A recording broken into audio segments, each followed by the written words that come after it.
እኔ የሆነ ታሪክ ልንገራችሁና ከዛ ትመክሩኛላችሁ። እሺ።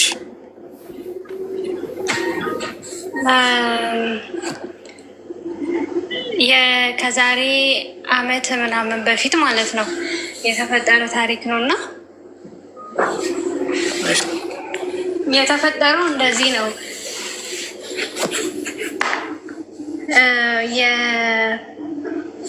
የአክስቴ የባሏ ወንድም ልጅ ነው እና ያው ኦልሬዲ ዘመድ ነን ብዬ ነው የማስበው ማለት ነው።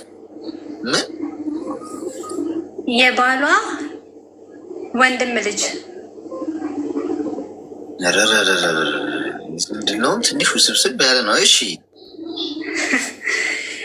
ከዛ ያው በአክስቴ ምክንያት ነው የምንገናኘው ማለት ነው። አንድ ግቢ ስለሆኑ እሷ ጋር ሲሄድ በዛ ምክንያት ነው የምንገናኘው። እሺ። እና እኔ ወደ አረብ ሀገር ከመጣሁ በኋላ ቤተሰብ ጋር እህቶቼ ምናምን ጋር ማለት ነው እኔ ወድጃታለሁ ምናምን ነገር ብሎ ያወራል ማለት ነው። እኔ ደግሞ ከወንድምነት ያለፈ ምንም ነገር አስቤው ማለቅ ልጅ ነው እና ከዛ እኔ አልፈልግም ምናምን ነገር አልኩት። ምክንያቱም እኔ እንደ ወንድሜ ነው ላይ ከማስበው እንጂ እንደ ሌላ ነገር አስቤ ስለማለቅ። ከዛ አውሪ በቃ ራሴን አጠፋለሁ ምናምን ነገር ብሎ ነው የሚያስፈራራቸው እና አውሪ በቃ ይረጋጋ ምናምን ነገር ስሉኝ አወራሁት። አንድ ቀን አውርቼው ምናምን ነግሬው እምቢ ስል ተውኩት ማለት ነው። እኔ ስልክ ሳላነሳለት ስቀር እህቶቼ ጋር ምናምን ይደውላል።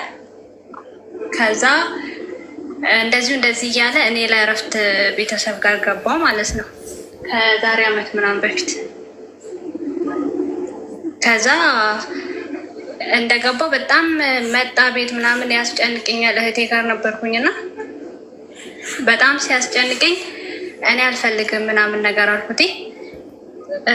እየጠጣ ምናምን እኩለ ሌሊት እህቴ ላይ ደውላል። እህቴ ደግሞ ባለትዳር ነች። በጣም ችግር ሲፈጥርብኝ እኔም የእረፍቴን ጊዜ ጨርሼ ልመለስ ስነሳ አክስቴን ልሰናበታት ሄድኩኝ ማለት ነው። ትንሽ ከከተማ ወጣ ይላልና እሷን ልሰናበታት ሄድኩኝ። ያን እኔ ነግሬዋለሁ እንደማልፈልገው ምናምን ነገር ስለነገርኩት እንደዚህ አይነት ነገር ይፈጠራል ብዬ አላሰብኩም እና አክስቴ ጋር ሂጄ ሰኞ ዕለት ወደዚህ ልመጣ ሐሙስ ዕለት ነው አክስቴ ጋር የሄድኩት ልሰናበታት ማለት ነው። ከዛ ቅዳሜ ዕለት ነው ሁለት እንደዛ ልንመለስ ስንነሳ መንገድ ዳር ጎረምሶችን ሰብስቦ ጠበቀኝና አፍኖ ወሰዱኝ ማለት ነው። የወሰዱኝ ደግሞ በጣም እኔ ቦታውን አላውቀውም። ወደዛ ወደ ይሄ መንግስትና ፋኖች የሚዋጉበት ማለት ነው። በጣም ሩቅ ሀገር ነው። ይሄ ጥይት ምናምን ስትወቀስ ተደበቁ እየተባለ ነው የሚደበቁት ማለት ነው። ከፍት ምናምን የሚሞት ሰው ምናምን የሚሞትበት አካባቢ ነው። በጣም የሚያስፈራ ቦታ ማለት ነው። ያን ድንበር ላይ አካባቢ ማለት ነው። ከዛ እዛ ይሄን እንደ አጋጣሚ ሆኖ የወሰዱኝ ቤት እኔ ዘመዳቸው የሆኑ ምናምን አላውቅም እንትን ናቸው፣ ቆራቢ ናቸው ማለት ነው። ከዛ እዛ ወሰዱኝ። በጣም አስቸገርኳቸው። አንደኛ ነገር እኔ እንደዚህ ጦርነት ምናምን አይቼ አላውቅም። በጣም ነው የሚጨንቀው ቦታው ማለት አልጋ ስር ምናምን ነው የሚደበቁት ጥይት ስትወቁስ ማለት ነው። የሞተ ሰው ምናምን ስላለ እንደዚህ በተባራሪ ምንድነው ጥይት ምናምን በሚባለው ማለት ነው። ከዛ እዛ ወሰዱኝና ባልና ሚስት ናቸው፣ ትላልቅ ሰዎች ናቸው፣ ቆራቢ ናቸው። እነሱ ምንም ሊረዱኝ አልቻሉም ስነግራቸው ማለት ነው። አንደኛ እኔ ግዴታ መሄድ ነበረብኝ ወደዚህ ሀገር ለመምጣት ማለት ነው፣ ለመመለስ እምቢ አሉኝ። ለመንኳቸው ምናምን ምግብ ምናምን አልበላም። በጣም አስቸገርኳቸውና መጨረሻ ላይ ሳምንት ምናምን ቆየን ማለት ነው። እዛ ሳምንት ምናምን ቆየንና በሆነ ነገር እንስማማና ከዛ ወደ ከተማ እንሂድ ምናምን ተባለ። ያው ቤተሰብ ምናምን ክስ ጀምሮ ነበረ ሸማግሌ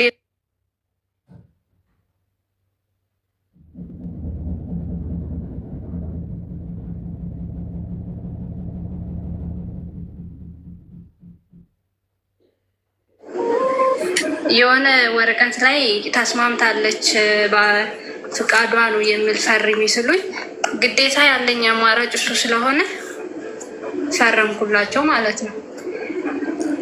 ያው ከቀበሌ ምናምን አይደለም ራሳቸው ጽፎ ነው እነሱ የመሰላቸው የሆነ ሊሸውዱኝ ምናምን ማለት ነው። ከዛ ፈረምኩላቸውና ወደ ከተማ መጣን ማለት ነው። ወደ ከተማ ስንመጣ አልፏል። ኦልሬዲ ይሄ ቲኬቴ ምናምን ተቃጥሏል። ሳምንት ምናምን አልፌ ነው የመጣሁትና ወደ ከተማ ስንመጣ እኔ ጠፋሁባቸው ማለት ነው። ልክ ከተማ እንደገባን ጠፋሁባቸው። ምክንያቱም ከተማ ውስጥ ምንም ሊያደርጉኝ ስለማይችሉ ማለት ነው። ከዛ ጠፋሁባቸውና ቲኬቴን ሴትዮ ጋር ደውዬ እንድታስተካከል ምናምን አደረኳትና ወደዚህ መጣሁ ማለት ነው። በሁለት ቀን ምናምን ውስጥ እንድታስተካከል ያደረግኩኝና ወደዚህ ተመለስኩኝ። ያው ወደዚህ ስመለስ ሴትዮዋ ሌላ ሰው አምጥታ ነበረ። ያው በራሴ ብር ነው ቲኬቱን ምናምን መመለስ ፈልጋለሁ ብዬ ስነግራት ያስተካከለችልኝ እንጂ ሌላ ሰው አምጥታ ነበር። አልፈልግም እኔ ሌላ ስራ ፈልገሽ ግቢ ምናምን አለችኝ። ከዛ ሌላ ስራ ለመፈለግ ቁጭ አልኩኝ ወደ 2 ወር ምናምን። ቢሮ ውስጥ በጣም ስቃይ ነበረ፣ ስራ የለም። በዛ ላይ እዛ እህቴ ነበረች እና እሷን ያስፈራራታል። እሱ የልጇ አለና ትንሽዬ ልጅ ነው ገና አመት ከምናምን። እሱን ወስጄ ገለዋለሁ፣ እሸጥብሻለሁ፣ ኩላሊቱን እሸጣለሁ ምናምን ብሎ ያስፈራራታል።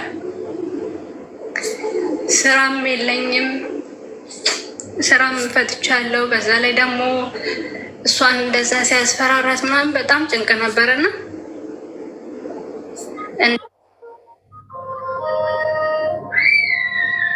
ገባው ማለት ነው።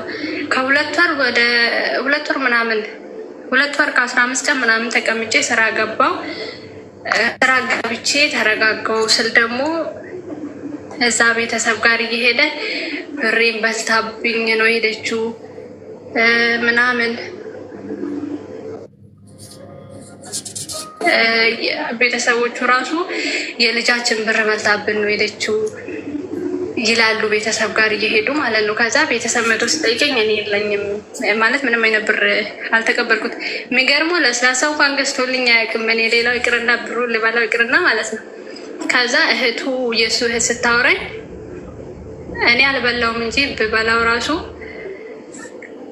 ከሰጠኝ ካልሰረኩት ካልቀማሁት ከሰጠኝ ለምንድን ነው የማልበላው ምናምን ነገር ስላት እጂ በቃ የማይባል ነገር ስድብ ምናምን ነገር ቤተሰብ ጋር ይሳደባሉ፣ ቤተሰብ ጋር ይዝታሉ። ከዛ መጨረሻ ላይ አሁን ላይ ምን እያሉ ነው እንትን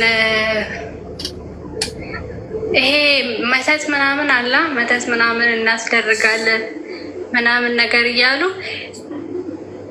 ፀጉር ምናምን በፎቶ ምናምን ነገር እያሉ መተት ይሄ በመተት በምንድን ነው የሚባለው መስተፋቀር ለማሰራት ማለት ነው። እና አሁንም ምንም ሊተወኝ አልቻለም። በተለያየ ስልክ ይደውላል፣ ሰው ይልካል። ሀገር ቤትም ብትገባ ከኔ አታመልጥ ምናምን ነገር እያለ ይዝትብኛል። እና አሁን እኔ ምን ማድረግ ነው ያለብኝ? ይሄ ሰው እንዲቆርጥና ያኔ ሰላማዊ ሕይወት እንድኖር። ምክንያቱም አንደኛ ቤተሰብ ያስፈራራል። በቤተሰብ ትላልቅ ምንም ማድረግ አይችልም፣ ግን ልጆችን ሰርቀን እንደዚህ እናደርጋለን ምናምን ነገር እያሉ ስለሆነ ምንድን ነው ማድረግ ያለብኝ? እሺ ሚዩት አርጊ እስኪ ሚዩት አርጊ። አንደኛ ነገር በፎቶ ምናምን አሰራለሁ ምናምን እንዴ የተባለ ነገር በሙሉ አሁን በፎቶ ቢሆን በቃ ጉዴ ፈልቶ ነበር ማለት ነው። ፐብሊክ ላይ እንግዲህ እኔ ፎቶ አለ እንደ ጉዳ እና ሰንበዲ ይጠላኛል የሆነ ነገር ያደርጋል። እንቅልፍ አጥቼ ላድር ነው። አንበሳ ውሻ በሰጠው አስተያየት እንቅልፉን አቶ አያድርም። ገብቶሻል? ይህን እርሹ ሰው የበሰበሰ ዝናብ አይፈራም። ሰው ሚለውን ሲያጣ ሊል ይችላል። ሚለውን ሳጣ ያለውን ነገር በሙሉ እየወሰድን እውነት ነው ብለን የምንቀበል ከሆነ ሞኞች ሆነናል ማለት ነው። ገብቶሻል? ሁለተኛ ነገር የሚያስፈራራ ወንድ አሁን እሱ እያስፈራራሽ ማለት ከማስፈራራት እኮ አለበት። አሁን አንቺ ቦታ በሱ ቦታ ብትሆኝ እኮ ታደርጊዋለሽ። ምክንያቱም ከእጁ የገባ ነገር ነው ያመለጠው። ሰው ዝም ብሎ አጣጥፎ ሊቀመጥ አይችልም። እጁን መፍጨርጨር ያለ ነው። ስለ አስፈራራ ግን ያደርገዋል ማለት አሁን ልጅ ወስጄ እንዲያደርጋለ ምን እኔ ራሴ ስደት ህይወት እዚህ አናቴ ላይ ወጥቶ እየጨፈረብኝ ነው። ከቻልክ ሞክረው። ሁሉም ለራሱ ህይወት ራሱን ኃላፊነት የሚወስዱ ብለሽ እጁ ላይ ያለውን ጥይት ገደል መክተት ትችላለሽ። በእናት እንድሱማ እንዳታደርገው እባክህን ስትይው ይቺ ነገር ታስፈራታለች፣ በዚህ መንገድ ሊሄድበት ብሎ ያስባል። ሰዎች ሲያስፈራራችሁ እንዲገላለሁ ፈልጣለሁ ሞክረው ከቻልክ። እኔ ለራሴ እዚህ የምታገለው ህይወት ራሱ አንድ ራሱን የቻለ ሌላ ጣጣ ነው። ለራሴ ህይወት ልጨነቅ ሁሉም ለራሱ ህይወት እኔ ልቆጣጠሯች። አንቺ አይምሮሽ ውስጥ ላለ ነገር ብቻ ነው መቆጣጠር የምትችይው። አንቺ ልታረጊው የምትችይው ነገር እናንተ ሰው ሀገር ሆናችሁ ከሌን ገላለሁ ከሌን ፈርጣለሁ እያለ ሲያስፈራራችሁ ሰው ትፈሩለታላችሁ። ብትፈሩም ባትፈሩም እኮ ልትቆጣጠሩት እኮ አትችሉም እኮ። እሱ ላረገው ነገር ይጠየቅበታል እኮ ነገር እና የሚያስፈራሩ ሰዎች አያረጉትም። እሺ ጋይስ እንድትፈሩ ሞክረው ከቻልክ። እንተም ወደ እስር ቤት ያም ሰው ወደ በቃ አለቀ። ራስ ላይ ነው የምትፈርደው። አርገው እስቲ ከቻልክ በይ አረገው። እግዚአብሔር ነው ያደረገው። ፈሪ ነው እንደዚህ አይነት ሰው ፈሪ። አትፍሪለት ማለት ነው። ለራሱ ህይወት ራሱን ሁሉም ኃላፊነት የሚወስደው ሰው ተሞካከሩ ብለሽ ስልኩን ብትዘጊው ይሄ ነገር እንኳን የሰራ አይመስለኝም ምንም እየፈራች አይደለም ልጅቷ ብሎ ነው ተስፋ የሚቆርጠው። ገብቶሻል? ግን እሺ በቃ ወንድ እባክህ ምናምን ስትይ ግን እቺ ስስ ብልትሽ እንደሆነ ያውቃል። ስለዚህ ሁልጊዜ በዚህ መንገድ ይመጣብሻል ማለት ይህንም በዚህ አስተካኪ። ካልሆነ ሙቀሽ የሚያረግ ሰው ዝም ብሎ ያደርጋል እንጂ አያወራም። ምክንያቱም ችግሩ ከአንቺ ጋር እንጂ ከእዛ ካሉ ቤተሰቦችሽ ጋር ነው። እነሱ ቤተሰቦችሽን የሆነ ነገር ቢያደርግ እኮ ከሰረ እኮ ምን ዋጋ አለ? ምንም ያገኘው ነገር እኮ ዋናው ነገር አንቺን የማስፈራሪያ ካርድ ነች እቺ። ለምን እየፈራሽ ስለሆነ ሰው እየተሳካለት ነው። መፍራት ያቆምሽ ቀን እዛ ያለው ካርዱ ይበላሻል። ከእነሱ ጋር ሄዶ ቢፋጠጥ ባይፋጠጥ ልጅቷ አይገርማትም። ስለዚህ ምንም አይመጣም ማለት ነው። በቃ አለቀ፣ ይተወዋል። ምክንያቱም ከቤተሰቦችሽ ጋር ግጭት የለበትም፣ ፐርሰናል ጉዳይ የለበትም። ያን በማድረጉ የሚያገኘው ምን ጥቅም የለም። ዋናው የእነሱ ማስፈራሪያነት ጥቅሙ ለሱ ምንድነው? አንቺ እየፈራሽለት ነው። ካርዱ ያ ነው። መፍራት ያቆምሽ ቀን ተበላሽ፣ ሁሉም ነገር አለቀ፣ ምንም አያመጣም። ሌሎቻችሁም እንዲህ አይነት ስሜት ውስጥ ያላችሁ ትኖራላችሁ ብዬ ነው በዚህ መንገድ ዚግ ነ። ከዛ ውጭ 10 እየደወለ የእሱን ትርኪ ምርኪ በመስራት ጊዜሽን አታባኪ። ከፍ ብለሽ ብረሪ። የኔ እናት ለተራወሪ ጊዜ አይኖርሽ። ስልክሽን ቀይሪ፣ ከእናትና ከአባትሽ ጋር ብቻ ተጻጻፊ። ከዛ ስራሽ ላይ ፎከስ አድርጊ። እሱ ኛው ስልክሽ ሳይኖረው ስለሚቀር እዛ ስልክሽ ላይ ሲቀጠቀጥ ይውላል፣ አያገኝሽም። ቆፍጣን በይ ማለት በሌላ አባባል በደወለ ቁጥር እያነሳሽ ዛቻ አትቀበይ፣ ስድብ አትቀበይ። በቃ ለቀዛ ጋር የሚጠቅምሽ ነገር የለም ማለት ዝጊና በ4 ነጥብ ደውለሽ እናትና አባቶች እንዴት ናችሁ ደህና ናችሁ ጤና ህይወት ነው አለቀ፣ ዘጋሽ፣ ጠፊ። ከዛ በኋላ በቃ አለቀ። ስራ ላይ ፎከስ። ሌላ ዓለም ላይ ነው ያለሽው። መጽሐፉን ግለጪው። ብዙ የሚያሳስቡሽ ነገሮች አሉ። አላማሽ ላይ አተኩሪ። ብዙ የሚያስሮጦች ነገሮች አሉ። ገንዘብ ሴቭ ማድረግ አለብሽ። ከስደት ህይወት መውጣት አለብሽ። የራስሽን ቢዝነስ ለመስራት አስቢ። መንጃ ፍቃድ ለማውጣት አስቢ። የተሻለ በስራ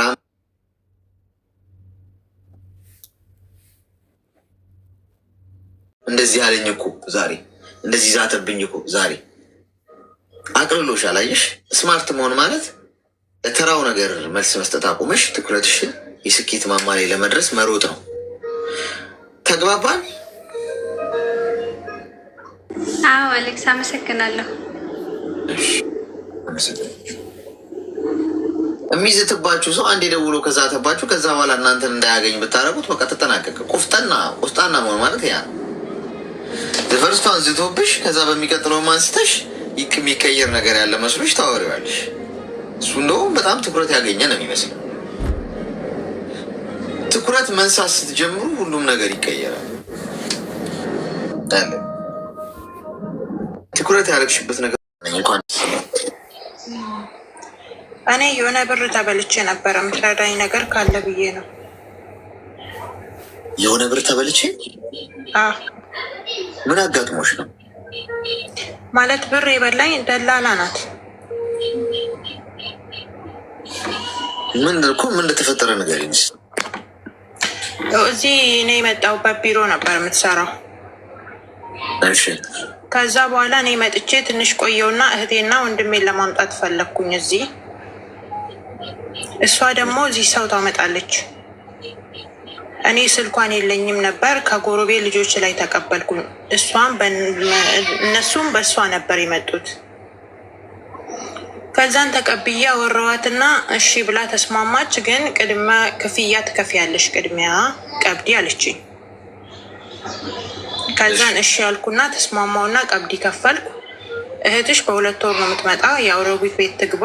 አሮጊቷ ደግሞ የለችም፣ ፊዛ ሬዲ ሆኖ እንዲጠብቃት ብላለች። ስለዚህ በ2 ወር ነው እህትሽ እዚህ የምትመጣለች። ተስማማ።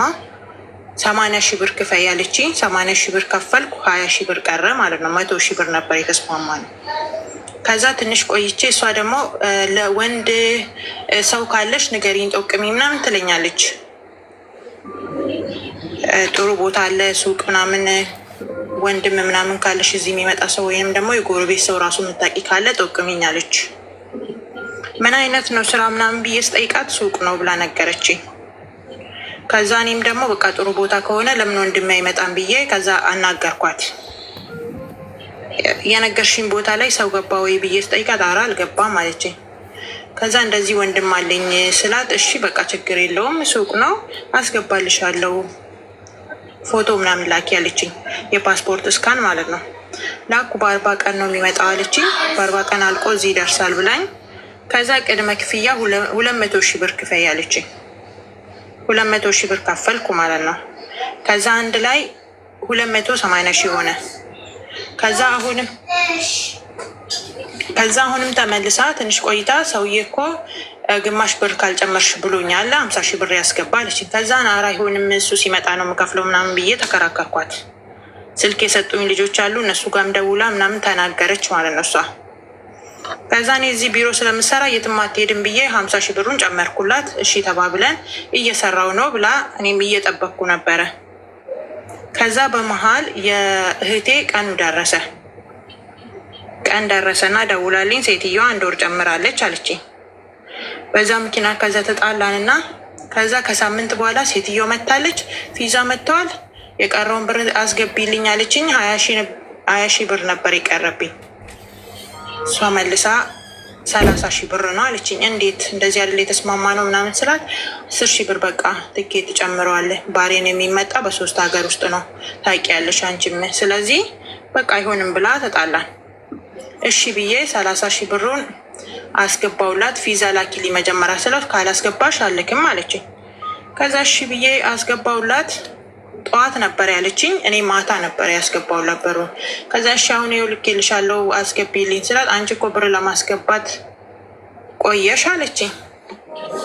ከዛ ለምን እንዴ ልክልሻለሁ ብለሽኝ የለ? አረ ልክልሻለሁ ችግር የለውም። አሁን እህቴን አዲስ አበባ ጠርታታለች ማለት ነው። እህቴ አዲስ አበባ ሄዳ ጠብቂኝ እዛ መቶ ቪዛና ቲኬት የሚሰጥሽ ሰው አለ ብላት እዛ መሸባት ማለት ነው። እዛ መሸባት። ልጅቷ ለመጀመሪያ ጊዜ ነው አዲስ አበባ ራሱ ሄደችው። ክፍለ ሀገር ነው ሀገራችን ማለት ነው። አዲስ አበባ መሸባት። ደውልላታለሁ ብሎክ አድርጋኛለች። በቃ አለቀ። ብሎክ አደረገችኝ። እህቴንም እዛ ጠብቂኝ አመጣልሻለሁ፣ 10 ሰዓት ተኩል ያመጣልሻል፣ የሆነ ልጅ ያመጣልሻል፣ እኔ ስልክሽን ሰጣለሁ፣ ፎቶ ምናምን ልክለታለሁ፣ ይመጣል፣ እንደዚህ አይነት ቦታ ጠብቂ ብላ ቦሌ ማለት ነው ነገረቻት። ልጅቷ እዛ ጠብቃ በቃ 10 ተኩል ሆኖ ስደውል ብሎክ አድርጋታለች። በቃ እሺ ጠብቃታለሁ ግቢ እኔ ስላት በቃ ጠብቃታለሁ እዚሁ ለምንኛ ሰበብ ታደርገናለች ብላ እስከ 12 ሰዓት ጠበቀቻት። 12 ሰዓት እዛ ሆነባት። ወዴት እንደምትሄድ ራሱ ግራ ገባት። ግን መኪና አግኝታ ወደ ሞጆ ሄደች ማለት ነው። ሞጆ ዘመድ አለ። ከዛን ቀን ጀምሮ በቃ ብሎክ አደረገችኝ።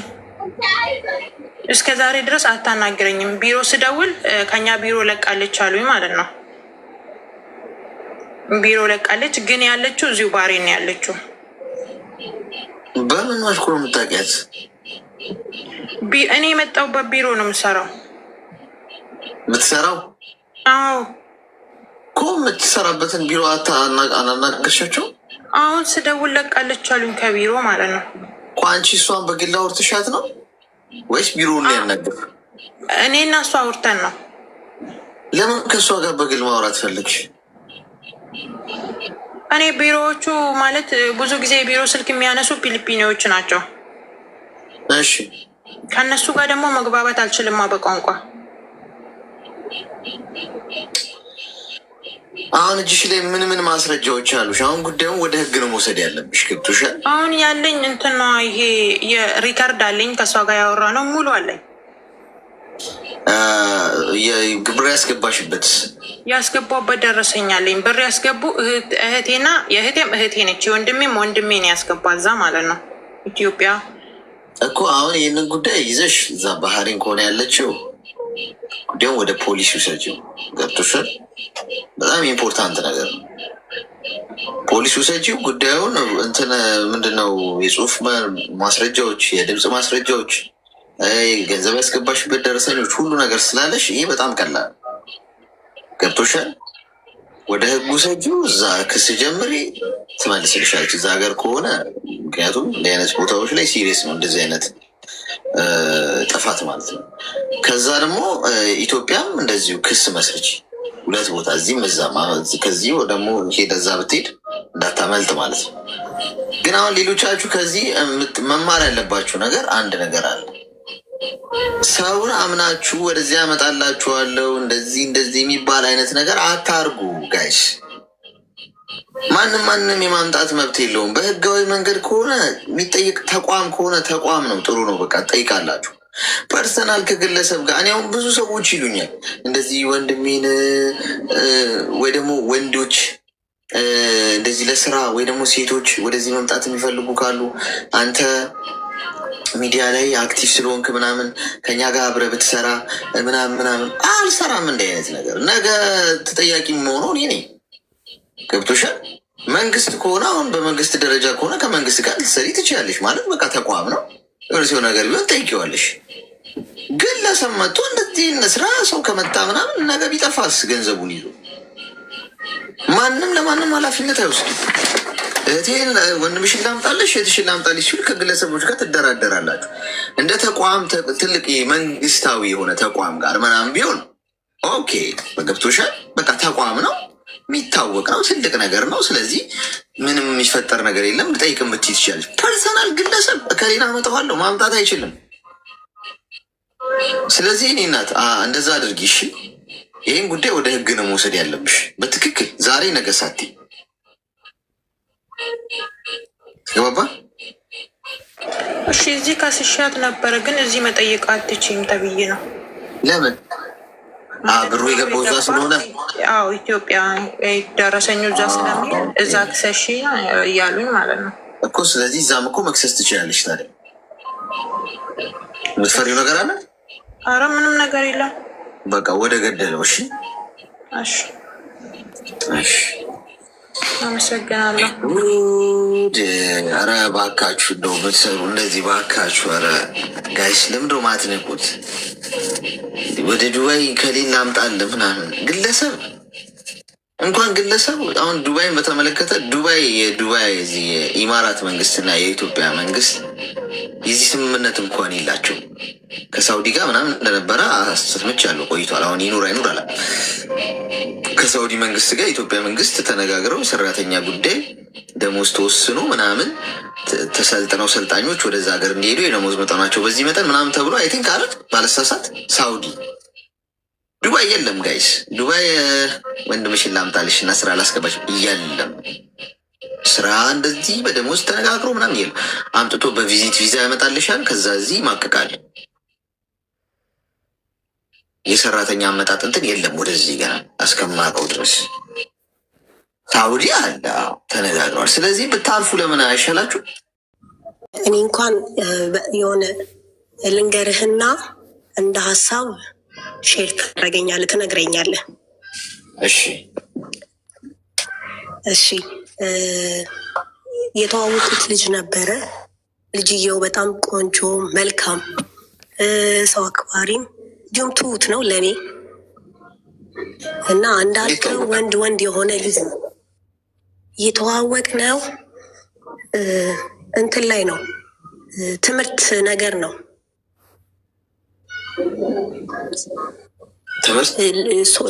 ልጅየው እንትን ነው እንደ አስተማሪ ነገር ሆኖ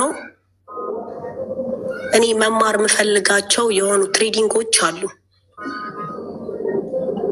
በዛ መልኩ ነው የእሱ ጓደኛ ይሄ ልጅን ፐርሰናሊ ማውራት የምፈልገው ነገር አለ፣ ኮንታክት ማድረግ ስለምፈልግ አገናኘኝ ብዬው ነው። ፐርሰናል ዲቨሎፕመንት ትሬኒንግ ነው። እንደዛ ነገር። አዎ ነው። እሺ ሚዲያ ላይ ነው ስልኩን ሰጠኝ። ኖ በአካል ኦኬ። እሺ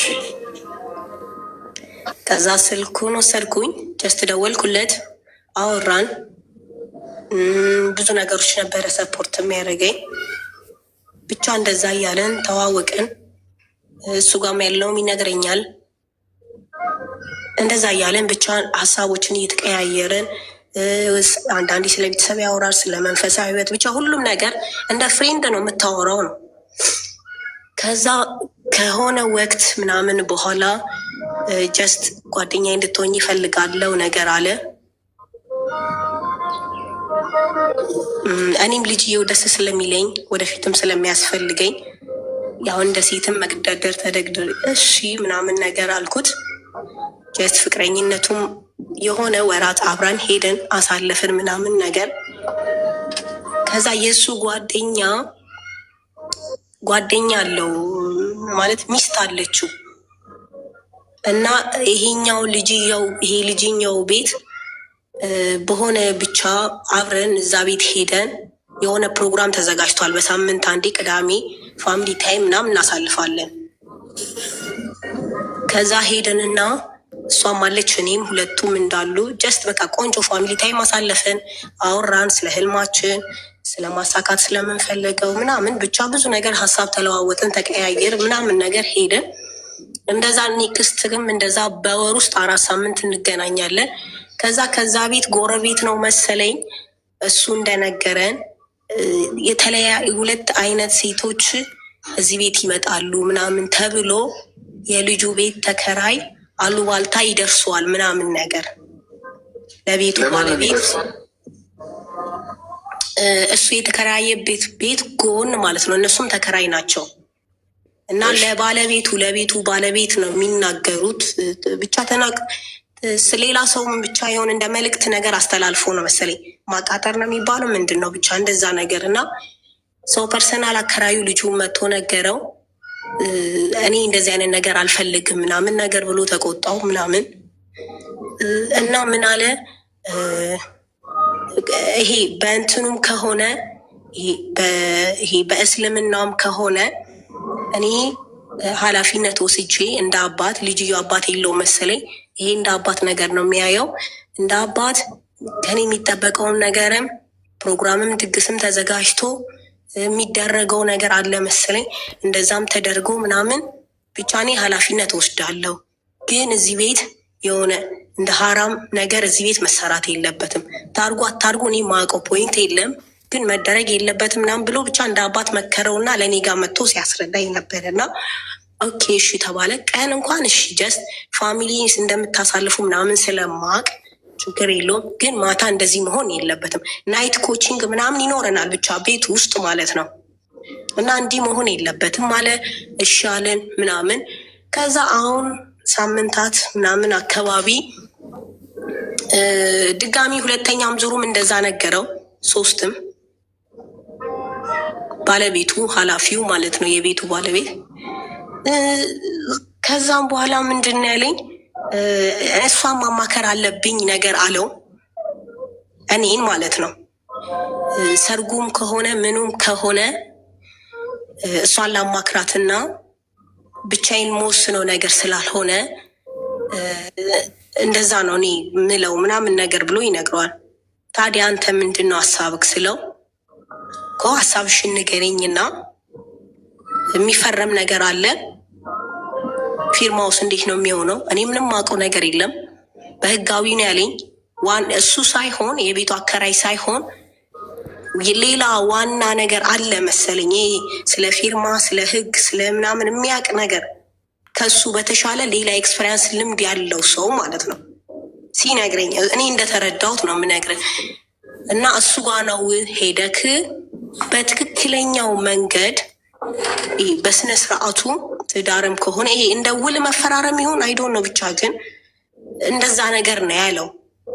ከዛም በኋላ በስነ ስርዓቱ ቤት መግባት ካለባችሁ እንደዛ ነው መሆን ያለበት ነገር አለ።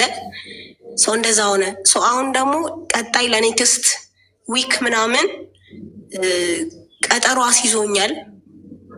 እኔ ምን እንዳልኩት አላውቅም። በድንጋጤ እፈርማለሁ። ከዛም በኋላ ባለው አንቺም ትፈርም ያለሽ ነገር ነው ልጅየው ሲነግረኝ። ግራ ነው የሚያጋባው ልጅየው። ምንም ሊገባኝ አልቻለም።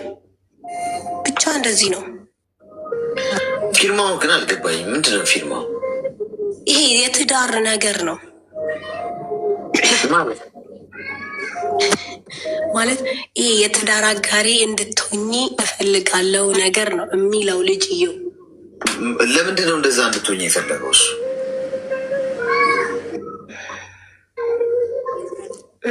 አንደኛ ይሄ የቤቱ አከራይ ተጽዕኖ አሳድሮበት ሊሆን ይችላል ብዬ አሰብኩኝ። ምን ያገናኘዋል ከዛ ጋር? ያው ካለው ያው እኛ ዊኬንድ ፕሮግራም እዛ እናሳልፋለን ብዬ ካልነበረም ከዛ አንጻር እንደዚህ አይነት ነገር የሆነ የሀራም ኃጢአት የሆነ ነገር እንድሰሩ ስለማልፈልግ እዚህ ቤት ተሰብስባችሁ ለዛም ከሆነ ነው በነፃነት እንትን እኮ አሁን አይደለም። አንቺ አሁን ግልጽ አድርገሽ ትንሽ ለማውራት ከብዶሻል መሰለኝ። የሆኑ የከበዱሽ ነገሮች አሉ። ምክንያቱም ከንግግርሽ እንደምረዳው ያዝ ልቅቅ እያደረግሽው ነው ያለሽው። ግን ያልፈለግሽው ነገር ሊኖር ይችላል። ቢ እንግዲህ እንደሱ ሳይሆን አይ ቲንክ ይሄ ግልጽ አድርግቻ አላስረዳውክም ሊሆን ይችላል እኮ። ታዲያ እንዴት እንረዳውኛ? አሁን ግልጽ አድርገሽ ካላስረዳሽን ካልገባን ሀሳብስ እንዴት እንስትሻው? እሱ እኮ ነው አስቸጋሪ። እሺ ሳላንዛዛው እንትን ልበል፣ ስፔሲፊክ ላርግል በተቻለኝ። እንዳልኩ ፍቅረኛ የነበረ ምናምን ነገር ነው። ነበረ ነው ወይስ አሁንም ነው? ፍቅረኛ ነው፣ አሁንም ነው። እሺ በቃ የትዳር አጋሪ እንድትሆኚ ፈልጋለሁ ነው የሚለው። በቃ ይሄ ነው። እሱ የሚያውቀው አጎት ነገር አለ መሰለኝ። እናንተ ዝግጁ ብቁ እስከምትሆኑ ድረስ ቤተሰብ የአንቺ ቤተሰብ ሳያውቁ የእነሱን ቤተሰብ ሳያውቁ ነገር ነው። ግን ያውቃሉ አጎት ነገር ስለሆነ የእሱ እናቱ ምናምን መስማታቸው አይቀርም። ግን ሳያውቁ እናንተ ብቁ እስከምትሆኑ ብቁ ማለት በራሳችሁ መቆም ስትችሉ ሬዲ በሆናችሁበት ሰዓት ላይ እንትን ትሆናላችሁ ነው ማለት። ይሄ ተጋብታችሁ ትኖራላችሁ ነገር ነው የሚለው። ግን ሰው ሳያውቅ ይሄ ባህላሉ ሁኑ ነው የሚለው። አሁኑ ካመናችሁበት፣ አሁን ወደፊት እንደምትጋቡ ካመናችሁበት ነው የሚለው ልጁ ሳይሆን ያኛው አከራዩ ማለት ነው።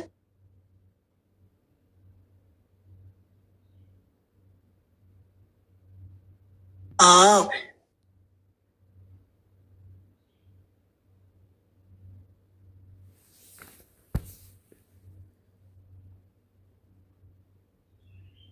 መኖር ምናምን እቅድ አለው ምናምን ነገር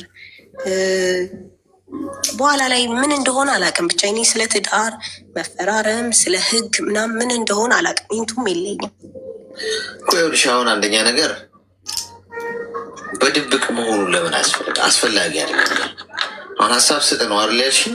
ሚዩት አድርጊና አዳምጪ። ወንድ ልጅ እንኳን በድብቅ አድርገሽ የኔ እናት እንደው ሽማግሌ ልኮና ምናምን እንኳን የዘንድሮ ወንድ በጣም አልተቻለም። ቆዳ በመግፈፍ ማለት ነው። ቤተሰቦችሽ ሳያውቁ አታድርጊ። ሴቶች ቤተሰቦቻችሁ ሳያውቁ ምንም ነገር አታድርጉ። እኔ እንደ ወንድም የምመክራችሁ ከሰማችሁ፣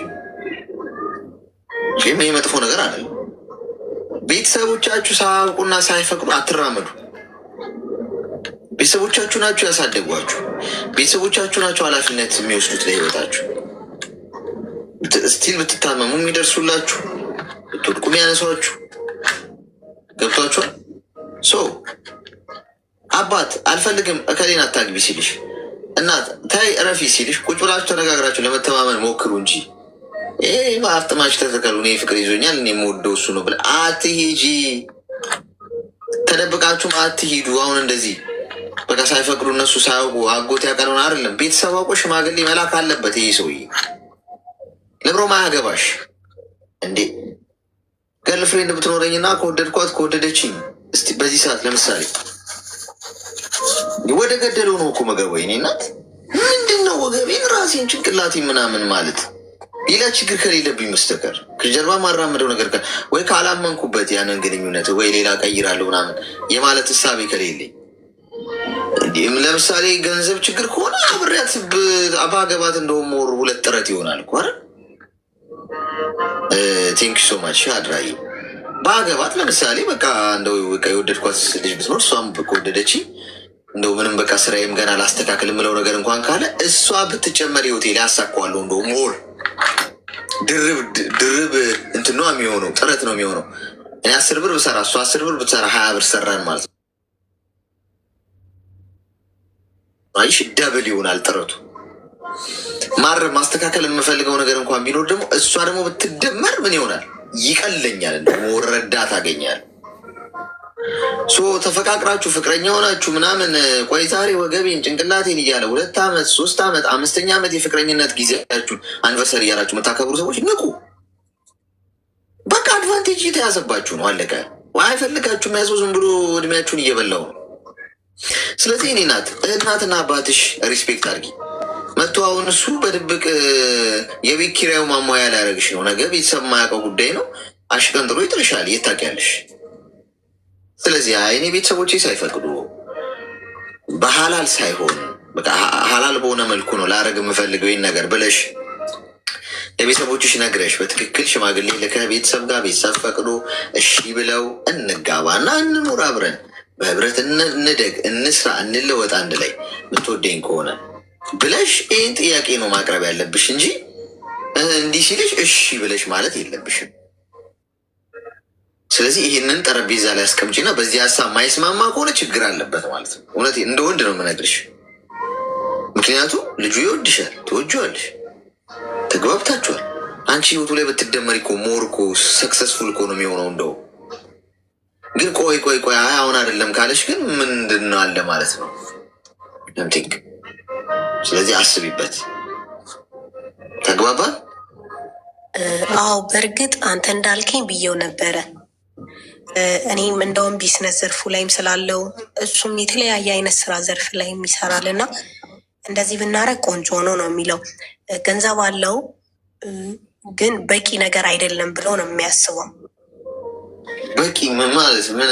አሁን እህቴ እንደ ወንድ ስነግርሽ እኔ በቂ ነገር ካለኝ ለምን አገባለሁ?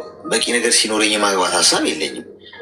በቂ የሆነች ረዳት፣ በትክክል ልባም የሆነች ሴት ካገኘ አንድ ሰው ከወደዳት ከወደደችው ሙሉ ከሆነ ምን ያደርግለታል? አንድ ሰው ለምሳሌ አሁን ሁሉ ነገር ፐርፌክት አድርጌ ሁሉ ነገር ካስተካከልኩና ሰክሰስፉል ከሆንኩ ሚስትም ይሰራልኝ እንዴ? በጋራ ለማደግ እኮ ነው አስፈላጊነቱ እኮ በመረዳዳት በመደጋገፍ በመተሳሰብ እንጂ አንድ ሰው ሁሉንም ነገር በቃ ካሳካ በቃ እኮ ምን እኮ ያስፈልገው ምን ያደርግለታል? እንደውም ሰው በህይወት መንገድ ላይ ብዙ ነገሮችን ሳያሳካ ነው እንደውም እንዲህ አይነት ነገር ውስጥ ከገባ መግባት ያለበት ብዬ አምናለሁ። በጋራ አቺቭ የምታደርጊው ነገር ነው ሞር ጣዕም የሚኖረው። እቺን አቺቭ አድርጌ እንጋባለን ካለች አቺቭ ካደረገ በኋላ ምን ያደርግልኛል ሊል ይችላል። በቃ ጨረስኩኝ ምን ይሰራልኛል? አሁን ሲንግልነት እንደውም ይለምልም ሊል ይችላል። ስለዚህ በቂ ገንዘብ በቂ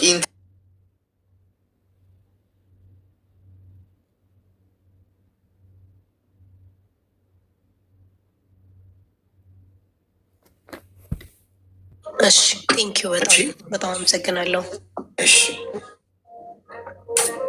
አግብተሽ በኋላ በላይ ላይ በአናቴ ላይ ሌሎች ሴቶች እንደረበ ወሽመጤ ቆረጠው የሚባል ነገር እንዳንሰማ እንዲህ በድብቅ እንጋባ። ይህ እኮ በጣም እኮ ሬድ ፍላግ ብዙም ማውራት አልችልም። ንገሪ። ፍቅር አይዘኝም። ለምን እንደሆነ ፍቅር አይዘኝም። እንዲይዝሽ ምን ምን ጥረት አደረግሽ? ምንም አላደረኩም። ያው ፍቅር አይዘኝም። ለምን እንደሆነ አላውቅም እኮ። ፍቅር አይዘኝም የሚል ድምዳሜ ላይ እኮ መድረስ ያለበት አንድ ሰው በቃ ነፍሱና ስጋው ሊለያይ ሲል በቃ እንግዲህ ፍቅር አልይዘኝ ብሏል፣ ሩጬን ጨርሻለሁ ሊል ይችላል። አንቺ ገና እየኖርሽ ነው። ነገ የነገዋ ፀሐይ ምን ይዛ እንደምትመጣ ምን ታውቂያለሽ? ነገ ብይዝሽ ትክስ እድሜሽ ስንት ነው? እድሜሽ ስንት ነው? 19 ቦይፍሬንድ ኖሮሽ አያውቅም?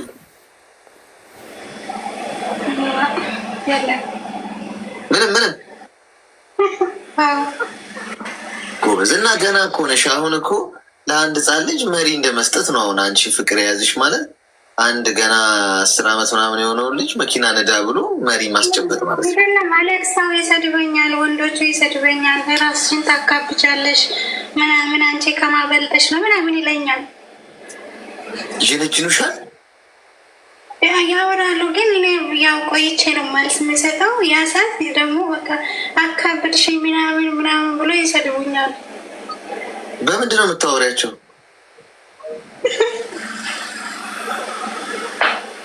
በምንድን ነው የምታወሩ? ኢሞ በአካልም ያውቅ ደግሞ በአካልም ያኔ በስልክም የተዋወቅኩት ሁሉም ይሰድቡኛል። አንቺ ምን እያልሽ ነው የምታካብጅባቸው? እኔ አልደረስኩም ገና ነኝ እያልኩ። እሺ ሚዩት አድርጊ እስኪ። አንቺ አሁን ፈንጂ እየረገጥሽ ነው ያለሽው። ኢሞ ላይ ገብተሽ ምናልባት ፈንጂውን ገና አልረገጥሽው፣ ለዛ ነው ያልፈነቀው። ፈንጂውን የረገጥሽ ቀን ሚዩት አድርጊ። አሁን የማዳመጥ ሰዓት ነው። ይኸውልሽ ወይ አለምዬ እንዴት ነሽ? አንደኛ ነገር 19 ዓመትሽ ነው። በደንብ አዳምጪ። የሚጠቅምሽን ነገር ነው የምነግርሽ። ልብ በ40 ዓመት ገንዘብ በ20 ዓመት ይባላል እና አንቺ ገና 20 ላይ ነው ያለሽው። ስለዚህ እኔ ሼባ ስለሆንኩ የ40ውን ልንገርሽ እንደሚገጥምሽ ማለት ነው። በዚህ ሰዓት እሳት የሆነ እድሜ ላይ ነው ያለሽው። ገብቶሻል? በጣም ቶሎ የምትደሰችበት፣ በጣም ቶሎ የምታዝኝበት፣ በጣም ቶሎ የምታገኝበት፣ በጣም ቶሎ የምታጭበት፣ በጣም ቶሎ ተስፋ የምትቆርጭበት፣ በጣም ደግሞ ቶሎ ተስፋ የምታገኝበት እድሜ ላይ ነው ያለሽው። በሁለቱም ሳይድ ትኩስ ነው ልልሽ ፈልጌ ነው። በደንብ ጥንቃቄ ማድረግ አለብሽ። እዚህ መንገድ ላይ ስታሽከረክሪ ህይወትሽን በጣም በዝግታ ፍሬኑ እግርሽን ከፍሬኑ ላይ ሳታነሺ በጣም በጥንቃቄ ነገሮችን እየቃኘሽ ነው መጓዝ ያለብሽ። ብዙ ሊያታልሉሽ የሚመጡ ሰዎች አሉ። አሁን ታካብጃለሽ የሚሉሽ ሰዎች ቆዳሽን ሊገፉ የመጡ ናቸው እንጂ አንቺን ብለዋል። በተለይ ኢሞ ላይ ገንዘብ የለመዱ ናቸው። ሰው ሀገር ነው ያለሽው፣ በቀላሉ ሊያታልሉሽ ይችላሉ። አፈቀርኩሽ፣ ወደድኩሽ፣ ልገልበጥልሽ፣ ልሰንጠቅልሽ የሚልሽ ሰው በዚህ ሰዓት ሁሉ ውሸታ። አንቺ ቢያንስ 25-26 ዓመት ሲኖርሽ ትደርሽበታለሽ። ቦይ ፍሬንዱም እንደው ትዳሩም ቁም ለዚህ ገና ነሽ። ናት አንቺ አሁን ትምህርት ቤት እኮ መሆን ያለብሽ ልጅ ነሽ። በዚህ ሰዓት ተማሪ ዩኒቨርሲቲ ምናምን መማር ያለብሽ ሰው ነሽ። እንኳን ለዚህ ለአቅመ መፈቃቀር ምናምን መድረስ ቀርቶ እሺ ግርጥሎች ሰው ሀገር ተገኝተሻል። ጥሩ ትምህርት ቤት ባትሆኝም ሰው ሀገር ብትሆኝም ይሄ ኢነርጂ ለሁለቱም ይሰራል። አሁን ስራም ላይ ብትሆኝ ይሄ ኢነርጂ በጣም ይጠቅማል ለመለወጥ። ስለዚህ ይሄ ቲኔጀር እዚህ አሁን እድሜ እሳት ነው። እሳት ደግሞ ይኸውልሽ ወጣትነት ላይ ያለ እሳት ወይ ህይወትሽን ያቃጥለዋል፣ ይለበልብሻል፣ ወይ ደግሞ ህይወትሽን ያቃነዋል ከተጠቀምሽበት ማለት ነው። ከማንም ሰው ጋር እንዳትጀናጅኝ እሺ። ከየትኛውም ወንድ ጋር እንዳትሞዳሞጂ።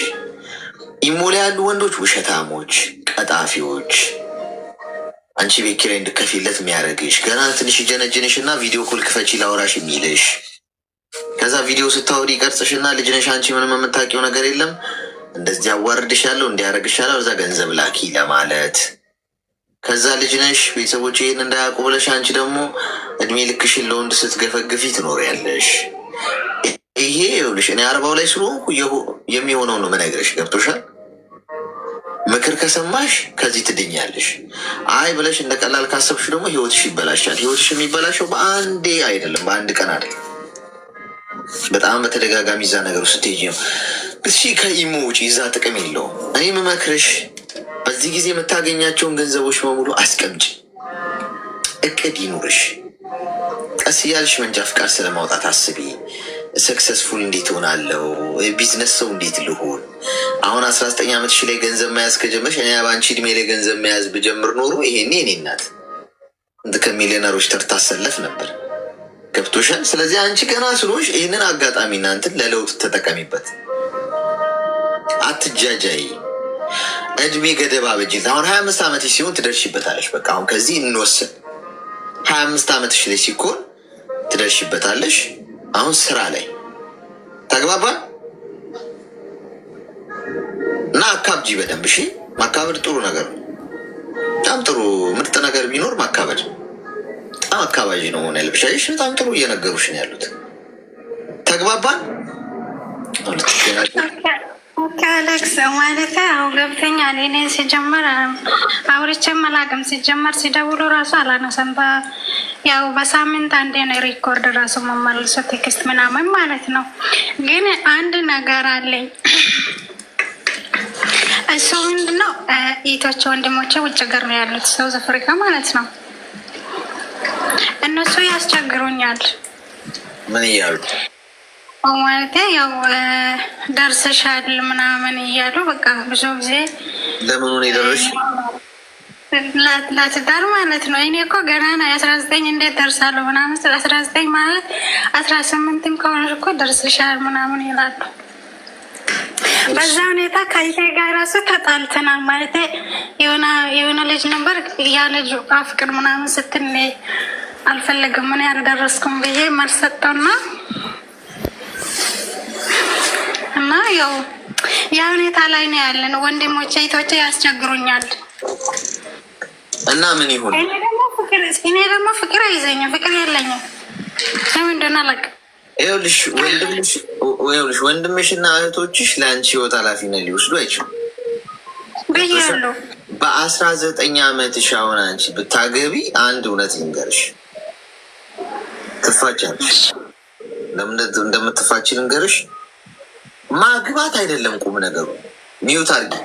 ማግባት አይደለም ቁም ነገሩ። የኔ እናት መኖር። አሁን እኔ በእድሜ በስለት ነው የምነግርሽ። ማለት አሁን አንቺ በነበርሽበት እድሜ ላይ እያለሁ እንዲህ ላላስብ እችላለሁ። ማግባት አይደለም ጥቅሙ፣ መኖር ነው። እሺ የኔ እናት ገብቶሻል? መኖር ከምታገቢው ሰው ጋር 40ኛ ዓመት የትዳር አንቨርሰሪያችን ብለሽ ማክበር ደስ አይልም? በቃ በትዳር ብዙ ዓመት ኖረሽ በቃ አርአያ የሚሆን ትዳር ነው። ማግባት ግን ሮጦ ሁሉም ሰው ያገባል። ሁለተኛ ፈጣሪ መፍቀድ አለበት። የፈጣሪ ፍቃድ መካተት አለበት እዛ ህይወትሽ ውስጥ። የእግዚአብሔር እጅ መግባት አለበት። ገብቶሻል? ያን ደግሞ የምታውቂው በጣም በሂደት በጥንቃቄ ስትራመጂ ነው። እሱን ጸሎት አድርገሽ ጊዜ ወስደሽ። ሶስተኛው እድሜ ነው የሚያስተምረው። የምትበሲው በእድሜ ነው። በ19 ዓመቷ ያገባች እና በ25 በ26 በ27 ዓመቷ ያገባች ሴት የሚኖራት ማቹሪቲ ይለያያል። ምክንያቱም በ19 ዓመት ሻውን ብታገቢ ገብተሽ ብርጭቆ ወድቆ ሲሰበር ማየ ብለሽ ልትሮጪ ትችላለሽ። ገብቶሻል? ትንሽ ትዳርሽ ላይ ኮሽ ሲል እናቴ መቀነት አደናቀፈኝ ምናምን ብለሽ ሮጠሽ ቤትሽ ልትገቢ ትችላለሽ። እንዴት ትዳር እንደሚመራ ገና ነሽ ነዋ። ለምን? እድሜ ነው እኮ ሰው የሚያስተምረው፣ እድሜ ነው የሚያበስለው። ስለቻለ ብቻ ማድረግ የለበትም እኮ። ሁሉ ነገር እዚህ ምድር ላይ ተፈቅዷል፣ ግን ሁሉ አይጠቅምም። ገባሽ? ማድረግ የምንችለውን ሁሉ ብናደርግ እኮ እንጠፋለን እኮ። ማድረግ የምንችለው ነገር ቢኖር እንኳን ማስተዋል መኖር አለበት። ስለቻልን ብቻ እናደርገው። መብላት ስለቻልን ብቻ እኮ ወስደን ዝም ብለን ጫካ ውስጥም ያለን ቅጠላ ቅጠል እያነሳን ወደ አፋችን አንከትም እኮ አይደል? ምን በለውን እንመርጣለን እኮ አይደል? የቱ ነው ለሰው ልጅ ተስማሚ፣ የቱ ነው ጤናማ ምግብ፣ የቱ ነው ሰላም ያለው ምግብ ብለን መርጠን ነው የምንበላው። በቃ እጅና አፍ ስላለን ብቻ በቃ የታባቱ መብላት እችላለሁ፣ ጤናማ ነኝ። ስለዚህ መብላት እንድችል አድርጌ ስለተፈጠርኩ ላይ ያገኘነውን አንወስድም። በሽተኛ ነው ነው። አንቺ ልክ እንደዛ ማግባት እኮ ትችላለች እኮ ማንም አያስርሽም። ግን መምረጥ አለብሽ የኔ እናት። ጊዜ እድሜ ያስፈልግሻል።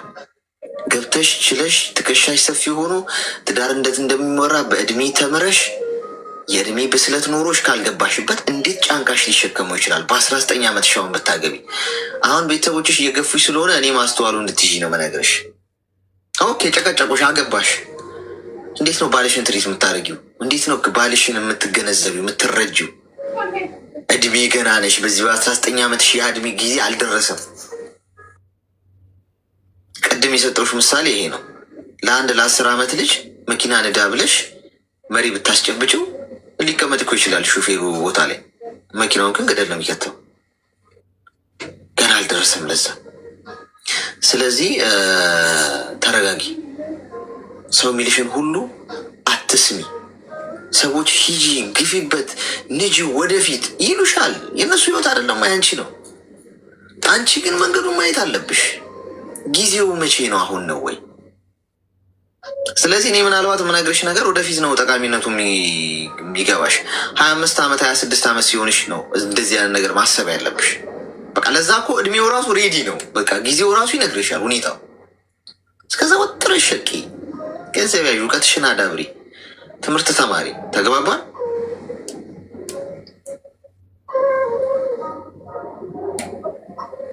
ግልጽ ነው ማዳም? ያለክስ ግን ግልጽ ነው። ሁሉም ነገር ገብተኛ። እኔ መጀመሪያ ሲጀምር እንደገና ወደ ግን ትመለሻለሽ። ይህ ሁሉ ወቅት ግን እሺ፣ ግን ምን እሺ፣ ቶች ለይቶች ወይም ወንድሞች ምን ልበለው? ያው እነሱ ሌላ አፍቅረሽ ነው ምናምን ይላሉ። እኔ ግን ደግሞ ሌላም ያፈቀርኩትም የለም። እህቶችሽን ትወጃቸዋለሽ? ለማፈቀር ራሱ ያው አንዴ እህቶችሽን ትወጃቸዋለሽ? በእህቶቹ አይምሮ ነው የምታስበው። ለዛ እኮ እኔ ናት። ኧረ በእህቶችሽ አይምሮ ማሰብ አቁም። ለምን አትታያቸውም? እነሱ ያውሩ። እኔ እኮ ይኸውልሽ፣ እኔ አሁን አንቺን አላውቅሽም ማለት ዛሬ የተገናኘ ነው አይደል? እንግዲህ እኔ መቼም አንቺን አላውቅሽም። ፐርሰናል ጉዳይም እንደው መጥፎ ነገር እንኳን ነገረኝ እንዳትይ ምንም። እኔ አሁን አንቺን ብትወድቂም ብትነሺም እኔ ህይወት ላይ የሚፈጥረው ነገር የለም። ገብቶሻል? በቃ ትሄጃለሽ፣ እኔም ወደ ስራዬ ነው የምሄደው። ምነግርሽ ግን ከምንም ኢንቴንሽን ተነስቻለሁ። ምናልባት እነሱ አያግብተው ከሆነ ወይ የሆነ ነገር ከዛ ፈልገው ካልሆነ በስተቀር እንደዚህ ጭቅጭቅ አያደርጉሽም። የአንቺ ትዳር አስጨንቆት ስለ አንቺ ማግባት አለማግባት ለአንቺ የሚነግርሽ የለም። ለምን አትተይውም የእህቶችሽን ሀሳብ? ኦኬ ጊዜው ሲደርስ አገባለሁ ብለሽ ስራሽ ላይ ለምን አታተኩል? አሁን መጀመሪያም እኮ ስራ ነው የምሰራው እና ጸሎት ምናምን ነው ማድረገው። እኔ በስልክ እንትን አላበዛም ስልክ ሲጀመር ማለት ነው። ግን እነሱ ያኔ እየጠረጥሩኛል። አንቺ ከኛ ደብቀሽ ሌላ እያወረሽ ነው ምናምን ላ እኔ ደግሞ ለማውራት ራሱ ጊዜ የለኝም። እኔ ጊዜ ያለው ለጸሎትና ለስራ ብቻ ነው። እሺ የአንቺ ሀሳብ ምንድን ነው? እስኪ ንገሪኝ። የአንቺን ሀሳብ ምን ይሻላል? አይ እኔ ሀሳብማ እኔ ከፈጣሪ በታች በራሴ እንትን ነው ማለት ብታገቢ ይሻላል። አይሻልም? አልደረስክማ። ታዲያ እኮ አሁን እኮ አንቺ ምኑም አሁን ምነግርሽም አልተዋጠልሽም። ግን ትይኛለሽ በቃ ወግተን ጨርሰን ግን እኮ ትይኛለሽ። የእህቶችሽም ሀሳብ እንደዚህ በቃ ገና ነው ትይኛለሽ። ምንድን ነው የምትፈልጊው አንቺ? እኮ እኔም ሀሳብ ፈልጌያለሁ እንዲገባት። ታዲያ ሀሳቤ እኮ አልዋጣለሽ። የእኔ እናት ምን ተሻለን? እኔው ላወራርደው እንጂ በውሃ የእኔም ሀሳብ አልዋጣለሽ። ምን እናርግ?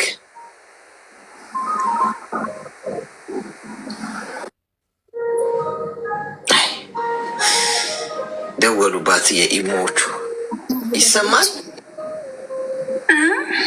ምን ይሻላል አልሽ አንቺ? የአንቺ ሀሳብ ንገሪኝ እስኪ። ይህም እኮ ሀሳብ ፈልጌ ነው የገባት። ያው ሀሳብን ተቀብያለሁ። ያው አሁን ይቶች ወንድሞቹ ስለ እየቆጡ ነው ማለት እኔ የኛ ምክር አትሰማም ምናምን ይላለው። እኔ ደግሞ ምክርን ለምናምን እኔ ራሴን የቻልኩት ነኝ። እንዴት እናንተ ምክር ምናምን ይላለው። ግን እነሱ ሌላ እያወረሽ ነው፣ ሌላን ስለምትጂ ነው ምናምን። እኔ ደግሞ ሊድሩሽ ፈልገው ነው እነሱ ሊድሩሽ ፈልገዋል። ባል አምጥተውልሽ ነው? አዎ ያወራሉ። አዎ እንደዚህ አይነት እና አንቺ ወደሸዋል ባሉን እሱ ያመጡልሽን እነሱ? እኔ ራሴ የወደድኩ እንጂ የሰው ያመጣኝ እኔ አልወድም እኮ። ታዲያ አሁን እኮ እነሱ እንግዲህ አግቢ የሚሉሽ እኔ ለምንድን ነው ብዬ ቅድም ገርሞኝ ነበር። እንደዚህ ሰው ተጨንቆ ጭቅጭቅ የሚያደርጋት ምን 19 ዓመት ልጅ እንግዲህ ምን ጥቅም ሊያገኙ ነው ብዬ ነበር። ለካ ለዚህ ነው እነሱ አምጥተውልሽ ነው አግቢ የሚሉሽ። ለዛ ነዋ። ስለዚህ አሁን አንቺ የእነሱ ያመጡልሽን ባል አንደኛ ነገር ቤተሰብ አምጥቶልሽ እንዳታገቢ ብያለሁ። ቤተሰብ አምጥቶልሽ እንዳታገቢ። አንደኛ ቤተሰብ አይኖርልሽም። አሁን እህቶችሽ አንድ እውነት ልንገርሽ፣ እህቶችሽ አግቢ ያብሉ ጭቅጭቅ አረጉሽ አይደል?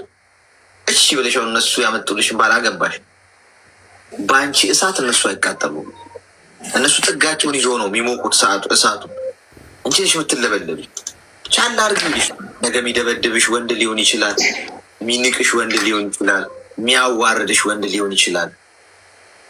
እና ድረሱልኝ እንዲሆን ኩምካ ብቲ ቻል አድርጊው ትዳር ነው የሚሉሽ። ማንም በአንቺ ህይወት ጣልቃ አይገባም። የአንቺን እሳት ራስሽ ነሽ የምትጋፈጭው። ስለዚህ ምን ማድረግ ነው ያለብሽ?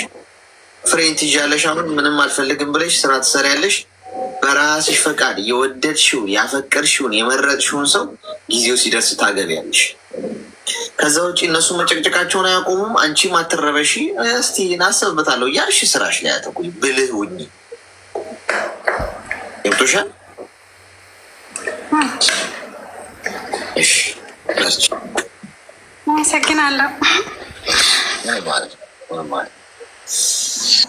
ጉድ እናንተ እኮ ትዕግስት ያስፈልጋል እኮ ጋይስ። አሁን እቺ ልጅ ኮንፊውዝድ ሆና ነው። ገብቷችኋል? ቤተሰቦቿ ጭቅጭቅ። እኔ መጀመሪያ አልገባኝም ነበር። ለካ ባል አምጥተውላት ነው። ባልተብዬው ፑሽ እያደረገ ነው። ሜይ ቢ ገንዘብ ምናምን ትንሽ ይገፋ ይሆናል ወይ ለቤተሰቦቿም ትንሽ 2 ኪሎ ሙዝም ምናምን እስቲ ያዛርጓት። ቺም ቡና ነች። እስቲ የተባረከ ልጅ ነው። አንቺ ልጅ ግን አታገቢውም? እንደዚህ ምን የመሰለ ጠንበለል። ይኸው ቀና ልጅ ቡና እያመጣልኝ እንትን እያመጣ ቤተሰብ ያው የሚያየው ያንን ነው ማለት ያው ቀናነቱ ፊት ለፊት የሆነ ነገር ሲያደርግ ምናምን። ልጃቸውን ግን እየሸጡ ነው እነዛ ሰዎች። ምክንያቱም ያላመነችበት ያላወቀችው ቤት ውስጥ ግቢ እያሏት ለራሳቸው ለክብራቸው ሲሉ፣ እዛ ጋር ግን የሚንከባከብሽ ወንድ ለጊዜው ነው። እናትና አባትሽን እንደዛ እንደተንከባከቡ አንቺን ላይ እንከባከብ ይችላል። እያነሳ እንደንቧ የሚያፈርጥሽ ሊሆን ይችላል። ቅድም አልሰማሽም? ብዙ ታሪክ እንዲህ ነው የሚገባው። ስለዚህ ያንን ማድረግ ጥሩ ነው። ክብራትና ነገ በተመሳሳይ ሰዓት እንገናኛለን ጓዶች። መንገድ ላይ፣ ስራ ቦታ፣ ቢሮ ተኝታችሁ እየተነሳችሁም ሊሆን ይችላል። እረፍት ላይ ሆናችሁ በተለያየ አይነት ሁኔታ ውስጥ ነው የሰማችሁ የነበረው። ከመላው ዓለም ተሰባስበን ኑሩልኝ። እቺን ቫይብ ወዳታለሁ። በሚሊዮን አልቀይረውም፣ በቢሊዮን ብር አልተካውም። እዚህ ጋር ከእናንተ ጋር ማሳለፈውን ሰዓት የእውነት ከልቤ ነው። በእውነት በጣም በጣም በጣም ደስ ብሎኝ በምንም የማልቀይረው ውዱ ሰዓት ነው። 2 ሰዓት ተኩሏ እና ሁሌም እንኖራለን። ጤናና እድሜ ይስጠን። አትጉደሉ። ሁሌም ሁላችሁም እንዲህ እንዳላችሁ በጤና ቆዩ።